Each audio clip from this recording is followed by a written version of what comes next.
250 action. Jeremy McGrath currently in second place. Behind, you see number 2, Jeff Emig.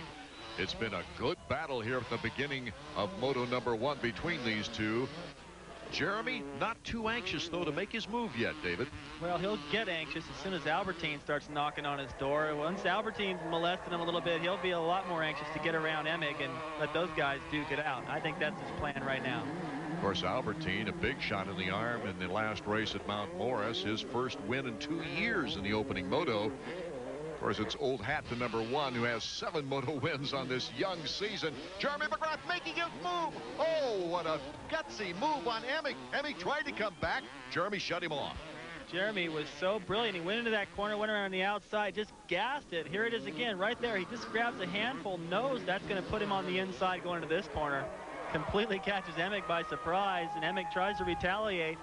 Tried to come up over the track. If he'd have kept it wide open, that could have got ugly right there. But I think he played it smart and just tried to keep it on 2 wheels and then off camber and hold off Albertine. Albertine in good position as he closes up on third. Will Emig now let Jeremy off the hook and be content with second? I doubt it. Let's go to Marty. Well, he held on to the lead for the first third of the race. What about the second third? Can he get it back? Yeah, he can get it back. He made a mistake in the back. I guess he went off the track and McGrath got ahead of him. So he's still working hard. He's still up there going the pace. It's not like he dropped off the pace. Is Albertine going to play a factor in this before it's all over? Oh, yeah, it looks like it. He's coming on strong, but it takes a while to get by somebody, so hopefully he'll pick it up before he gets there. Right now, it looks like Albie wants a piece of Emig. Riding very aggressively in third place. Albertine recognizing this year that he doesn't quite have the endurance. Hired a trainer. He said, hey, I was so successful in Europe with a trainer. 3 world championships. I'm going back to it. Jeremy McGrath is our leader. Number 1, looking as flawless as ever with Emig there and Albertine in third. Well, any one of these guys can win this moto right now. It's up for grabs. And, you know, when you think of a trainer, I mean, think of any other sport. They all have coaches and trainers. And the motocross guys, it's pretty much been an individual deal, and now they're starting to realize, I think Jeremy set the tone with hiring Gary Simmons and getting in good enough shape. That really made the difference in him winning a title outdoors. The other guys are starting to do the same thing. Boy, has he stepped up his training in the last couple of months even, David. And he's going to have to, because he knows this is the time of the season when it's going to get really hot, and physical fitness is going to play a major role. Now, he's got the confidence to go the whole distance. And it's time now for our Suzuki flashback. 1995 right here at Budds Creek, running a different direction. This year they're running it the opposite direction, and in the first moto, LaRocco making his return to the action after a broken arm, got the whole shot and was out front, leaving these guys to battle. Jeff Emig, number 6, and McGrath with an inside line into the corner. Watch Emig tries to square it, can't quite get around. And Mike Kudrowski starting off the season pretty good with a win at Hangtown, but then his problems began here, having to change the front wheel. This was Mike's last year and a great career, winning a title in each of the classes, 125, 250, and 500. And watch what happens here. Henry coming up a little short on that double jump, battling with Jeremy, grabs a handful of throttle. I think everyone remembers this. Flies all the way to the bottom of that hill, clears the speaker wires up in the trees, but he breaks his back, and that was it for Henry for the season. And for Mike LaRocco's return, not a bad one, a first moto victory. Second moto, Emig with the hole shot. Jeremy right there. Watch this inside line. Emig just goes a little bit wide, leaves the door wide open. Jeremy rides right through it. But Emig didn't let Jeremy get away. Kept the pressure on. And on an uphill, he takes the outside line, catches Jeremy sleeping a little on that inside slick stuff, makes the pass for the lead. But it's still not over. In the same place Jeremy passed Emig the first time, he gets him back again on the outside. He would stay there in the lead, picking up the second moto win and the overall. Jeremy extended his points lead to 13 en route to his first ever outdoor championship. McGrath, our leader, with Emig in second, Albertine in third, and here is the battle for fourth. Doug Henry, Kyle Lewis, and Mike LaRocco is making a move up the pack.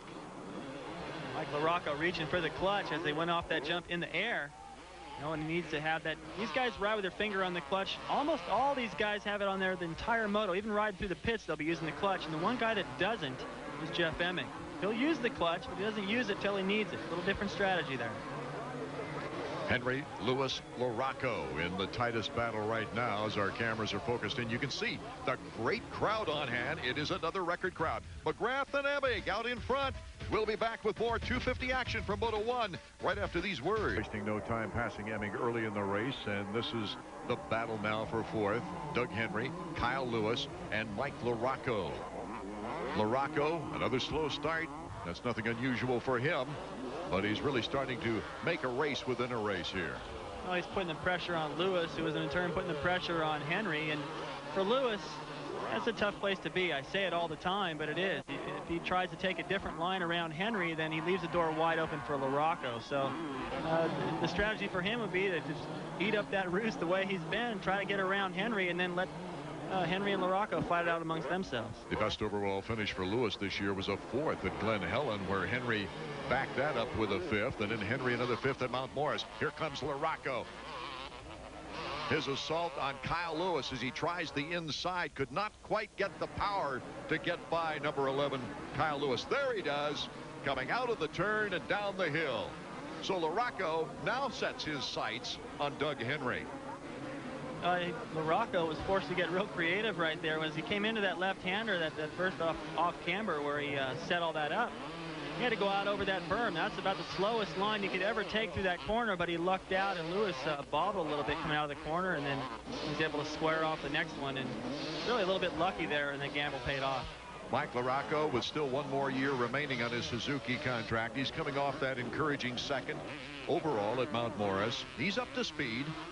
He's definitely up to speed, and he is fast at the end of the race, but there's always a piece of his puzzle missing. And today it's the start. If he doesn't get a start, he can't run with those guys. Number 15, Doug Henry, returning to the crash scene of last year, is ready physically and mentally for this day.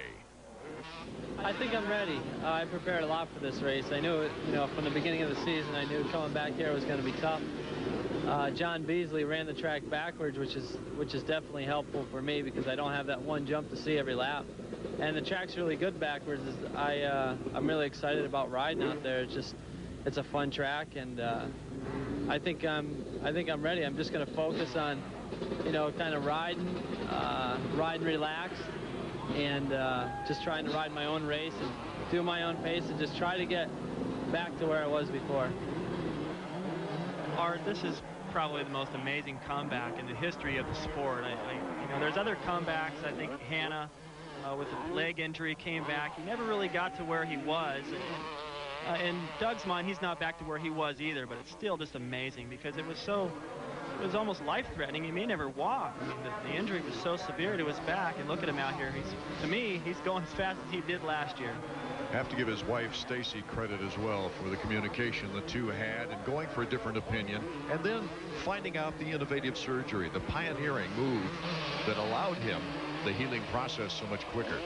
Yeah, I was involved a little bit in that process of trying to find the best doctor that they could. I talked to the No Fear guys, knowing about car racing and some of the miraculous operations that those guys have undergone to legs and feet, and it looked like they got the job done, and Doug's back out there healthy. And as he pointed out earlier in the show, Stanton's Jeff and Sarah enjoying their new baby daughter, and Doug's wife Stacy's expecting here anytime. Didn't quite make it for Papa's Day here today at Budds Creek is Jeremy McGrath leading Emig, but look at Emig.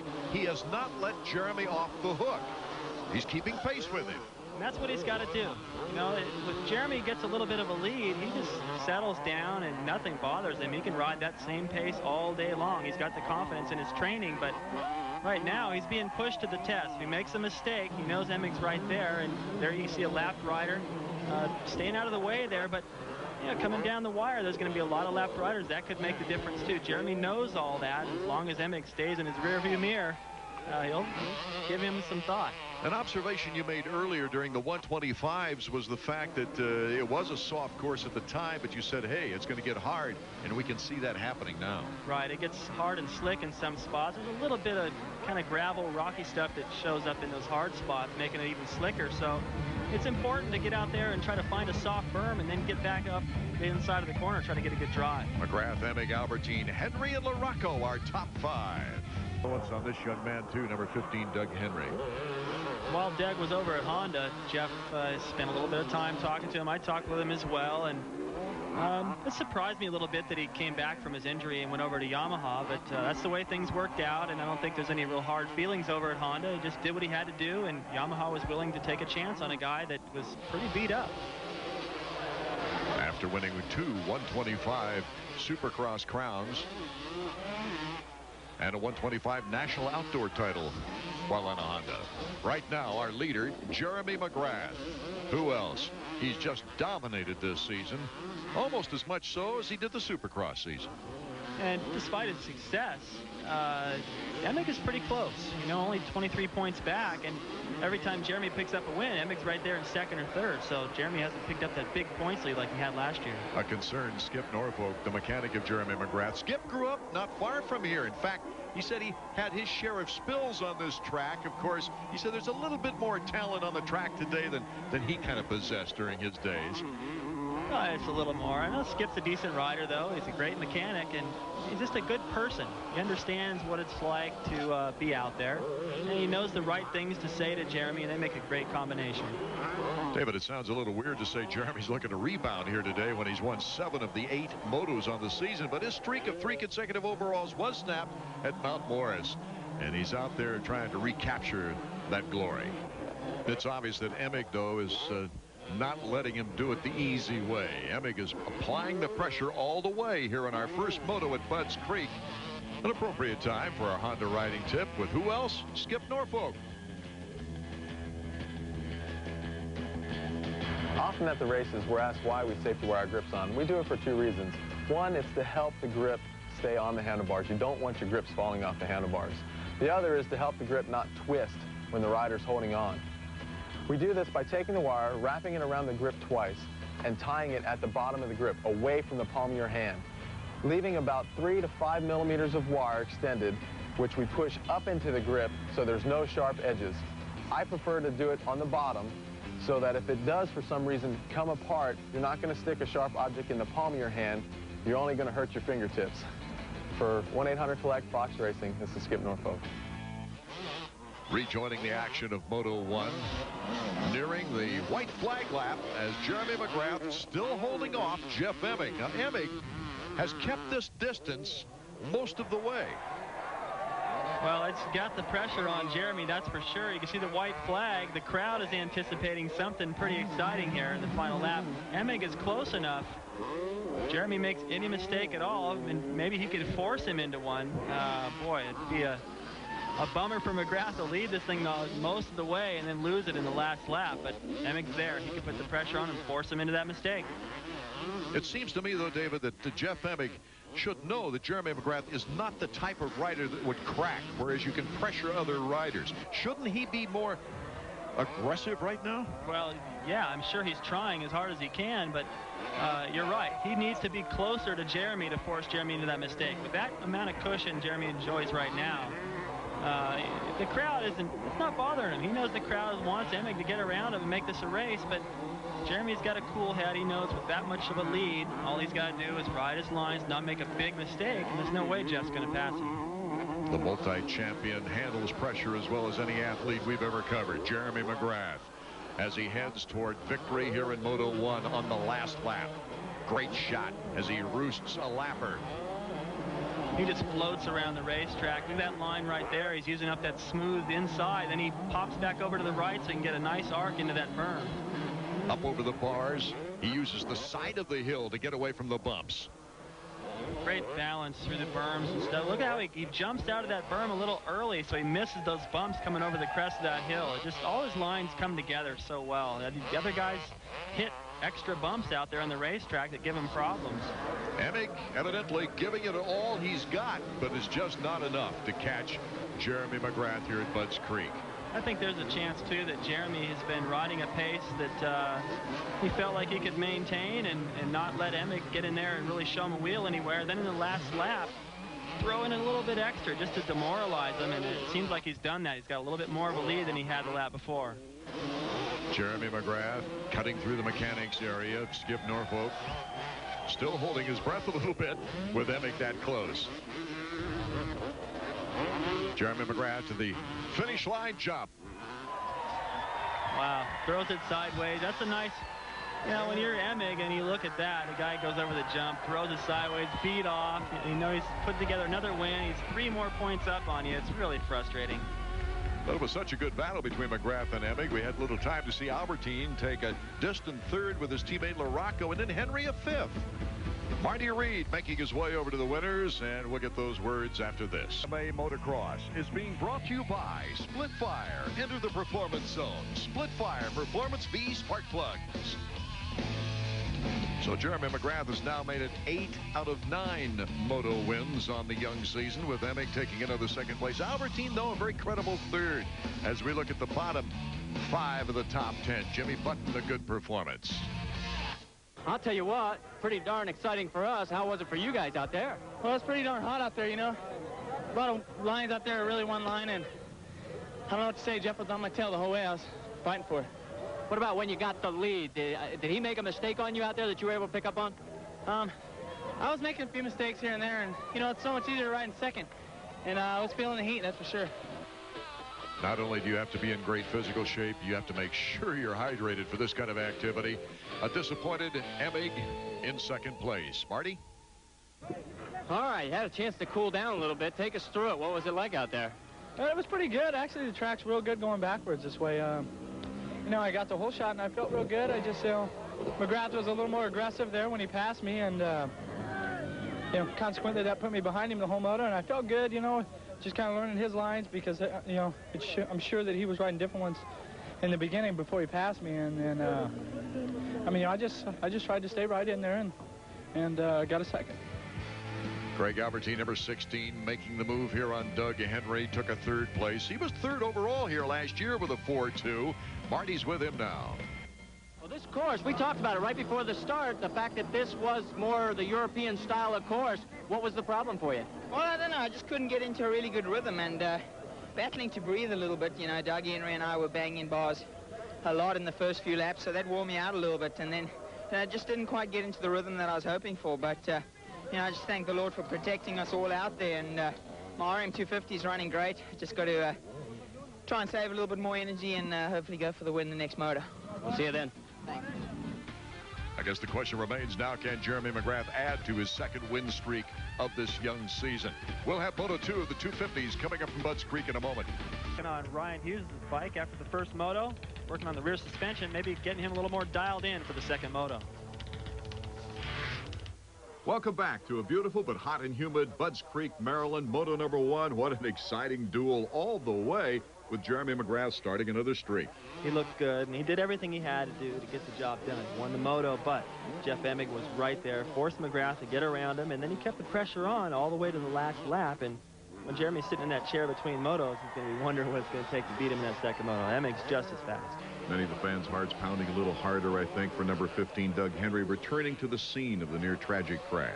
Well, I think the hearts of the spectators probably pounding a little harder than Doug. He doesn't seem that affected by the crash last year, and the track ran the other way just to make it a little easier on him, and ran 4th for most of the moto, just like the last round at Mount Morris, a couple of 4ths there, and couldn't quite hold off a charge on LaRocco at the end. Yes, and LaRocco's teammate, Greg Albertine, a consistent 3rd.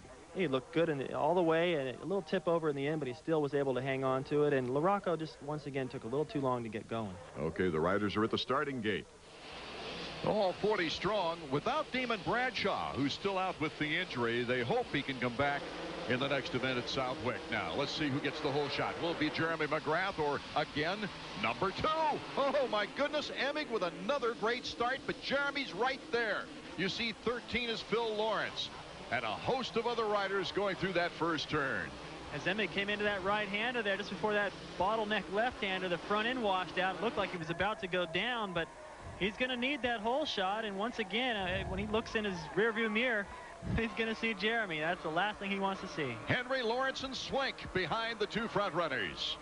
And not bad starts for Albertine, Hughes, and LaRocco as well. Number 15, Doug Henry. Another good start for him. He ran up front in most of the first moto, looking good. Here he's in contact with the leaders.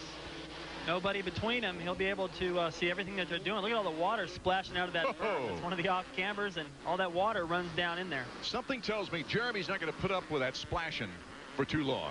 No, and he's close enough to ride right through the part in that water, too. Doesn't even have a chance to settle. He's already by. Emig, though, putting on the speed. Emig's got a different color for every moto, it seems like, this year. Changing over to the gray for this moto, hoping maybe that'll bring him a little bit better luck. Little style change, but a bobble. That's a tough section right there because early in the day when they go around that corner, they're going a little slower before they get up to speed, and that berm forms right next to the tire.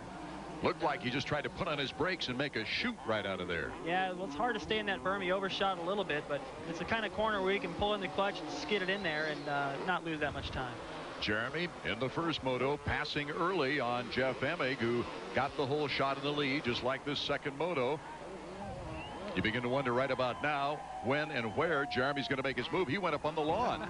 Look at that. He's just looking for anywhere to miss those bumps and to stay out of that ruse. There's no ruse from Emig going into that corner, but Jeremy just getting creative. I mean, if Emig hears him way over there, he's going to be wondering what's going on, and he'll think about that the next lap around there. Good big ruts in the tight turns here in the second moto. Behind Emig and McGrath, Henry, and Brian Swink, one of his finer showings. A good start is the key, really. Anybody, any of the privateers can get a good start and run up front for a little while, but the key is really having the fitness and the good lines, everything going for you so you can stay there for the whole moto. Right now, it looks like the kind of situation he had at Gainesville, the opener, where Jeremy won the first moto, Emig second, Emig leading the second moto from the start, and really forcing Jeremy to push himself to the max to try to get around for the overall win. Right here, Emig is under control. While some riders rested during the 2-week break before this race and others worked out every day, Jeremy McGrath kind of split it up the middle. He took some time off at Lake Havasu for some boating and skiing and also did some riding. Well, he says he needs that. And is Jeremy Albright telling Emig, pull away, come on, focus. But already Jeremy down the inside cuts him right off. Here comes Emig back again. Can he hold on? Emig on the outside. Jeremy's got the edge. And Jeremy McGrath, once again, early in the race, taking over the lead. Jeremy, that inside line there, as he came over that double jump, kind of didn't get the height, I don't think, that he wanted. Topped that second jump a little bit. Feet came off the pegs, but he's able to do that kind of stuff and get away with it. Emig, on the other hand, with an outside line, had to choose a rut he didn't really like, got a lot of height. Lost some momentum to Jeremy. Emig not letting McGrath off the hook like he did in the first moto, but he just never had the great opportunity to make a pass after Jeremy took the lead. It's McGrath, Emig, Henry. Phil Lawrence has moved in front of Brian Swink in the number 4 spot.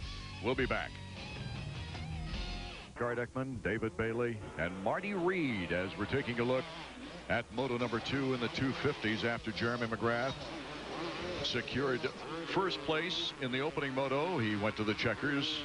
Emig right behind him. That's the situation now out in front as we take a look back to see Phil Lawrence battle with Mike LaRocco and Ryan Hughes, Brian Swink. Hughes has done a nice job as he guns to get back into the top 5. He just muscled his way around the outside of Swink, charged down the hill, bottomed out the suspension in that berm. He's given it everything he's got. Not losing much. He sat out a long time. When these guys had that 2-week break, they were going, oh boy, finally a break. He's going, come on, man, let's race. He's been sitting on the couch way too long already. Yeah, this is his first race back from that riveting injury. He was out 3 national events since breaking his jaw at Charlotte Supercross. Actually opened the season on the podium, which was a great start. It looked to me like he was going to be a real threat for this title. His first time on a 250, and he was in the hunt at Gainesville, but he's sat out every race since. LaRocco moving into 3rd place, getting around Doug Henry. So all of the action is from 3rd back to 6th right now.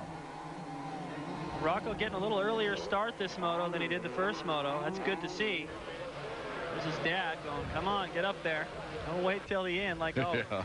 Last year, it was his first race back from an injury.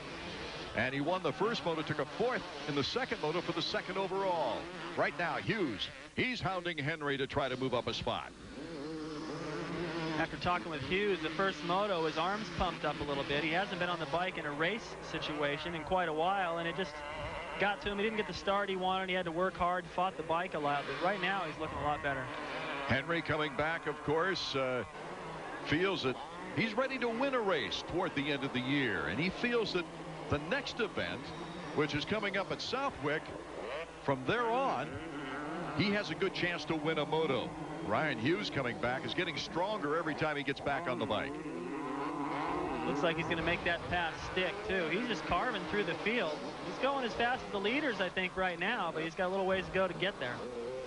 Ryan Hughes shutting the door on Doug Henry. No contact made. Good, clean racing so far this afternoon at Budds Creek.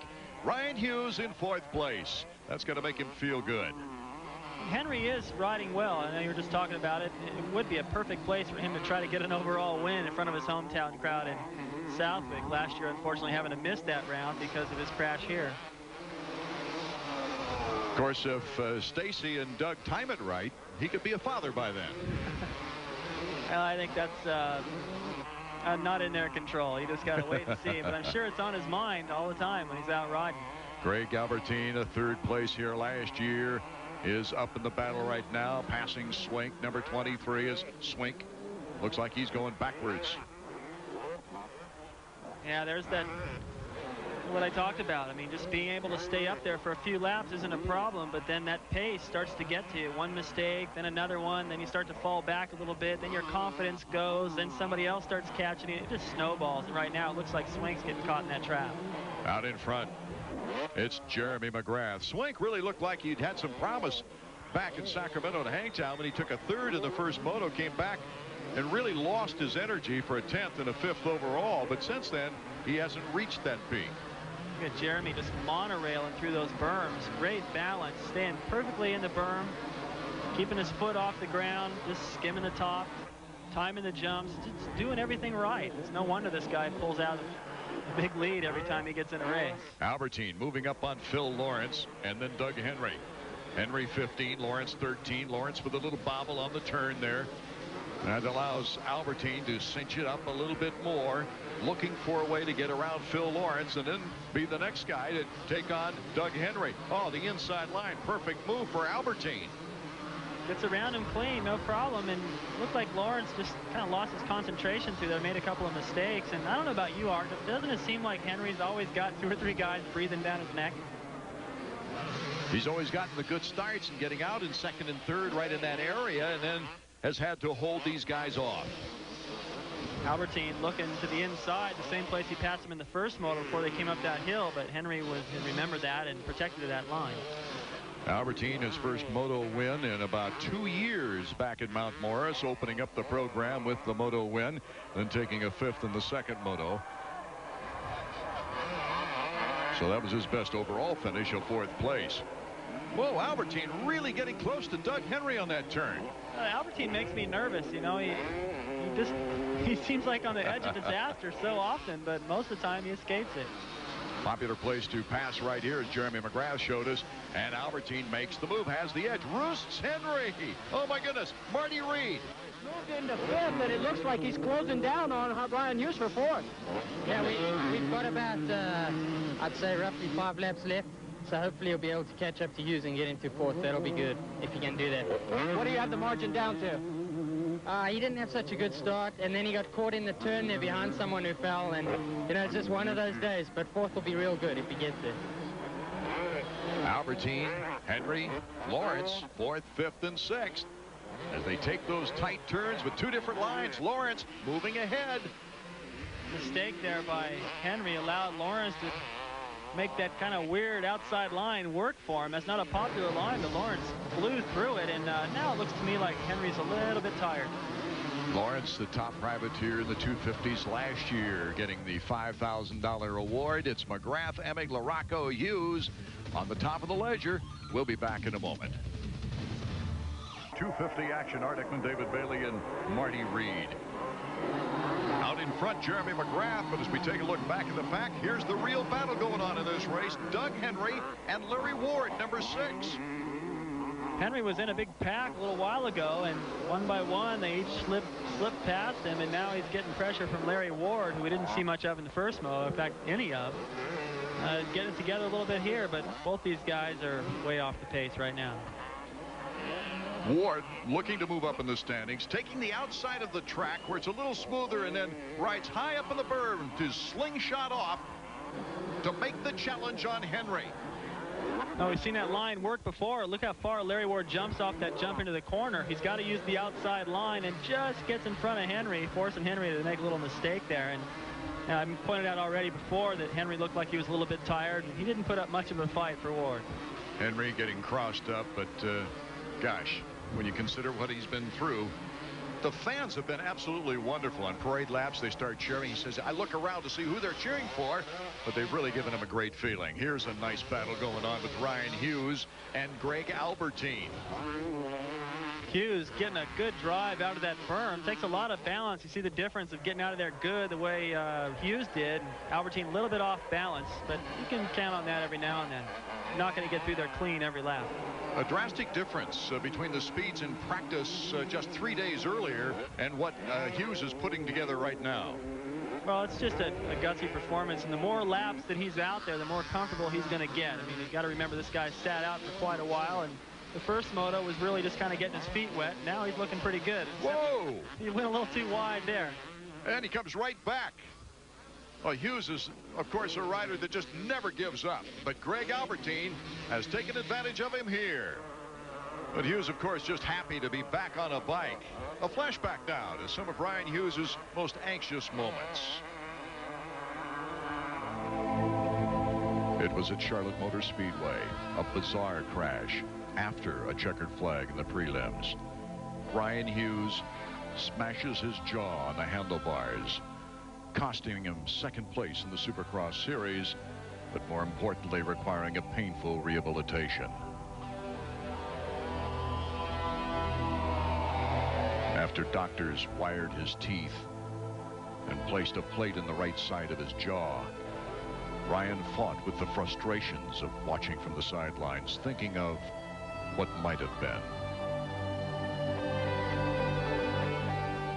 I let her shut. It was just kind of a letdown because I was second in points and I had a good chance of winning the outdoor title, and it kind of just all went away. So it took a big hit on me, but, you know, after a couple weeks, I was, you know, back going again. Since I got my jaw wired shut, you know, I didn't want to just sit on the couch and, you know, just waste time. I knew when I came back, and if I just sat on the couch, that it'd be harder. You know, it'd take me a lot longer to get back. So, you know, I tried to be in the best shape as I could when I came back to ride, and so the only thing I had to concentrate on was riding the motorcycle and getting back in tune with that. And, you know, I think that helps out. A lot of people might not think about that, but, you know, some do.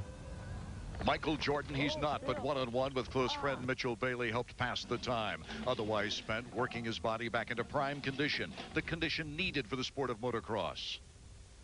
Hey, where's my wallet at? This is regular time. People probably start playing or whatever. All homemade sauce. Girlfriend Jennifer, electronic games and friends, became a savior before getting the okay to get back on the bike.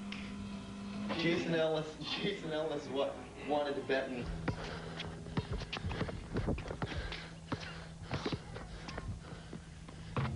If they'd have known that it was going to be televised the whole game, oh, yeah. You know? Oh, the whole neighborhood would have been here if they knew it had been on ESPN. Yep. Dun-dun-dun, dun-dun-dun. Off to go ride. The second time in 6 weeks. And now we just hope there's no cops here today. A couple cops come around every once in a while, but you just got to know how to hide good. You see my secret hiding spot for my keys? I'd like to win at least a couple outdoor races, you know, get back up there and battling with those guys, and, you know, maybe at the end of the series start winning. And I'd like to definitely win the Motocross of Nations. I mean, that's a big goal of mine and probably a big goal of Jeremy's and Steve's, and so I'm going to put 100% into that. You know, you never can be too good at something. Never work hard enough, I don't think. I think I got the poster in there. There is no finish line, and I think that that really comes down to life, you know. With every challenge, David Bailey, it seems like Ryan Hughes just reaches further back. Well, he's getting tired of reaching, I think. You know, he's had plenty of challenges, and I've talked to him a few times during this little break he had last time, and he's just going, man, you know, haven't I had enough? Do I need more? What am I supposed to learn from this? And, you know, I've followed his career enough to know that he's had enough to deal with, and I didn't really have a very good answer for him, but just, you know, stay in there and don't give up. The guys that give up are the ones that slide back, and the ones that persevere are the ones that are the champion in the end, and, you know, good things are got to be in store for him. Here's our leader, Jeremy McGrath, as we get to the latter stages of this second moto, and McGrath has just been flawless as he's pulled away now from Jeff Emig. I think at this point it looks like Emig may have just kind of given up. He knows he doesn't have anything to match Jeremy McGrath's speed. McGrath, Emig, LaRocco, Albertine, and Hughes will be back in a moment. Motocross is brought to you by the reigning Supercross 125 and 250 outdoor champions, Honda. Come ride with us. Jeremy McGrath as we rejoin the action here in the 250 second moto.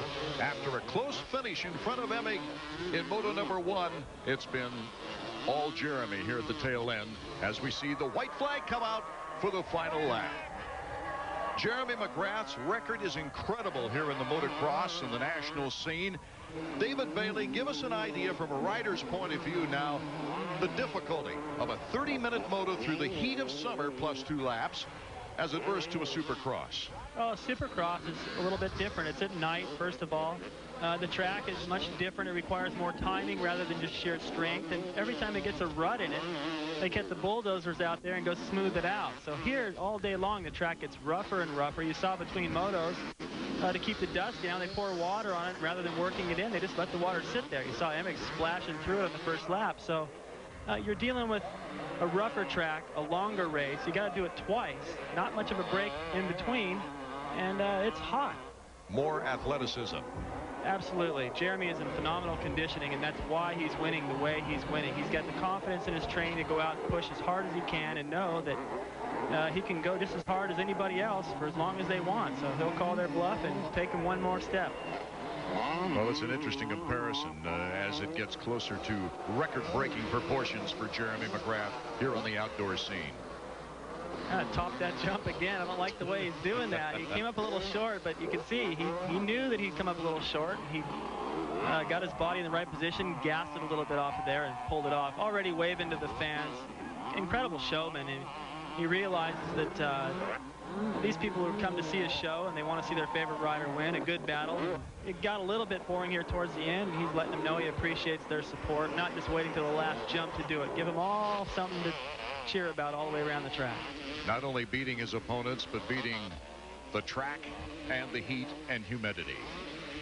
And I'll tell you what, at the end of this race, he's really not having to dig very deep. I mean, he's probably, the breeze feels nice as he comes out of some of those shaded areas, and he's not really having to put a lot of effort into this. He's just loving every minute of it and knows that put a few more points on his points lead, making that championship for 96 look even more possible. And a very knowledgeable and generous motocross crowd. Skip Norfolk, you saw him there. Couldn't read what he had on the board, but why put anything? Basically, just looking at him going by, and a smile says it all. It looked like a private code as he put up his fist there in the air. The checkers and the knack-knack for Jeremy McGrath and his many friends.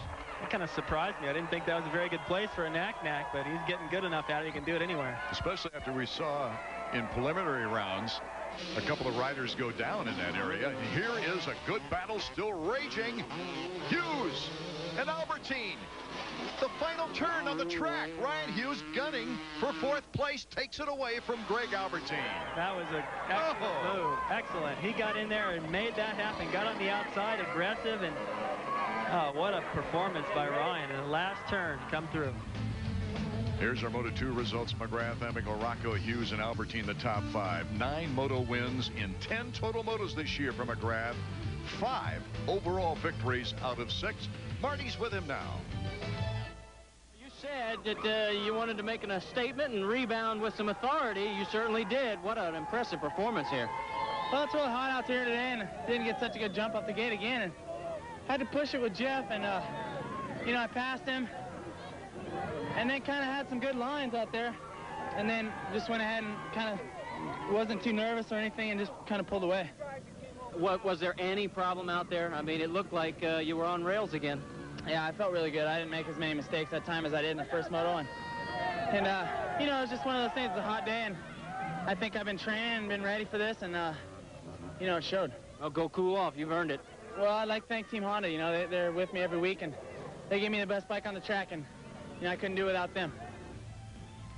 Jeremy McGrath, the sweep once again, as Jeff Emig now takes his 4th, 2nd overall with 1 win on the season.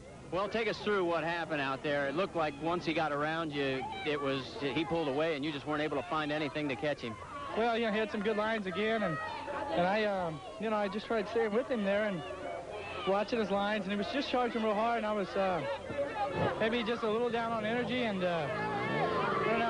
I mean, there's a lot of excuses, that I could make, but Jeremy rode a great race today, and I finished 2nd. That's just the way it is. So after 5 rounds of AMA Motocross, it's Jeremy McGrath out in front by 29 points. The real battle for 3rd with Mike LaRocco and Albertine. Jeremy McGrath, the replay of a victory lap to thank his fans. Your impressions, David? Doesn't matter what kind of racetrack or what kind of weather conditions you throw at Jeremy's way, he still conquers them, and he's the man to beat, padding his points lead even more. Our hats off to Doug Henry. 1 year ago today, crashed and broke his back here, dealt with that, had a good performance, and also the return of Ryan Hughes, that strong last lap charge. And Emig, no worse than a 2nd overall so far this season, trying everything he can to take away that #1 plate from Jeremy. The next round, Sandy, Southwick, Massachusetts. Art Ekman, David Bailey, and Marty Reed. Thanks for being with us.